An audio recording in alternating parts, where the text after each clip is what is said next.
Hello viewers, তো কেমন আছে সকলে? তো বস এখন কথা হবে বারমুলা সিনেমা নিয়ে। আপনারা হয়তো ভাবছেন এটি একটি সাধারণ ভয় সিনেমা। বিশ্বাস করুন, এই সিনেমাটি দেখার পর আমার গায়ে কাঁটা দিচ্ছে। এটি শুধু একটি ভূতের গল্প নয়, এটা কাশ্মীরের একটি কষ্টের ইতিহাস যা ভয়ের মোড়কে আমাদের সামনে আনা হয়েছে।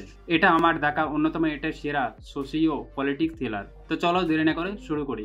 গল্পটি শুরু হয় পুলিশ অফিসার ডিএসপি রিদওয়ানকে নিয়ে।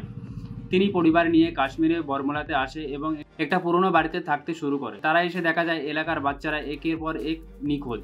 বাড়িতে পা রাখার পর থেকেই অদ্ভুত ঘটনা ঘটে থাকে। রিদওয়ানের স্ত্রী এবং বাচ্চার অনুভব করে যে কেউ যেন তাদের দেখছে। মনে হয় সেই বাড়িতে থাকা আত্মারা যেন তাদের বাইরের দিকে বের করে দিতে চাইছে। রিদওয়ান ভাবে নিখোঁজ হওয়া বাচ্চাদের পিছনে জঙ্গির হাত আছে। তিনি যখন আসল জঙ্গির খোঁজ শুরু করে তখন গল্পটা একটি দারুণ মোড় নেয় যা আপনার মাথা ঘুরিয়ে দেবে। আসলে সিনেমাটি যখন শেষের দিকে আসে তখন একটি চরম সত্য সামনে আসে যা আপনারা কল্পনাই করতে পারবেন না। সিনেমার মধ্যে যে ভূত দেখানো হয়েছে সেটি আসলে খারাপ নয়। তারা নিখোঁজ হওয়া বাচ্চাদের অপহরণ করেনি, বরং জঙ্গিদের হাত থেকে বাঁচিয়েছে, তাদেরকে গোপন জায়গায় লুকিয়ে রেখেছে। ভাবুন তো, যেখানে জীবিত মানুষের বিশ্বাস ভেঙে দিয়েছে সেখানে আত্মারা রক্ষা করছে। সিনেমার মধ্যে যে গল্প তুলে ধরা হয়েছে সেখানে দেখানো হয়েছে বাচ্চারা যে নিখোঁজ হচ্ছে, কেন নিখোঁজ হচ্ছে, কারা নিখোঁজ করছে, এটি নিয়ে গল্প চলতে থাকে। তো শেষমেশে দেখা যায় একটি টুইস্ট আসে। সেই টুইস্টটি একদমই কল্পনার বাইরে।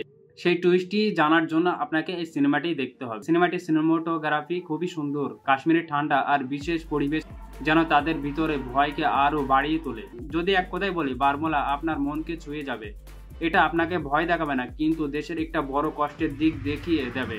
এটা শুধু ভয়ের গল্প নয়, এটা হলো বেদনার গল্প, বিশ্বাসঘাতকের গল্প এবং হারানো ন্যায় বিচারের গল্প। সিনেমাটি অবশ্যই দেখুন, কিন্তু মনে রাখবেন সিনেমাটি দেখে কিন্তু আপনার মন ভারী হতে পারে। তো এটাই ছিল আমার রিভিউ। আমার রিভিউটি যদি ভালো লেগে থাকে তাহলে ভিডিওটি লাইক, কমেন্ট, শেয়ার করবেন। দেখা হবে পরের ভিডিওতে, পরের রিভিউতে।